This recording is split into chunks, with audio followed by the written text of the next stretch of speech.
मनशाच्यो आनी देवदूतांच्यो पर्यान भासो हांव उलयन, पूण म्हाका प्रिती मोग ना जाल्यार म्हजें उलोवप वाजोवन आवाज करतले गांठे सारकें आनी केणकेणट्या कांसाळे सारकें। देवाचो संदेश दिवंक प्रवाद्यांचो वरगण म्हाका आसत।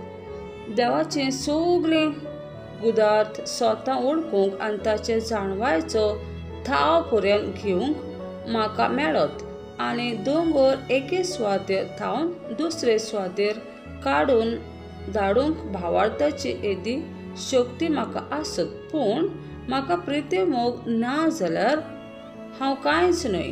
म्हजे लागीं आसा तितलेंय गरिबांच्या जेवणा पोसणाक हांव वांटेन, म्हजी कूड लेगून लासूंक दीन, पूण म्हाका प्रिती मोग ना जाल्यार म्हाका कसलोच फायदो ना।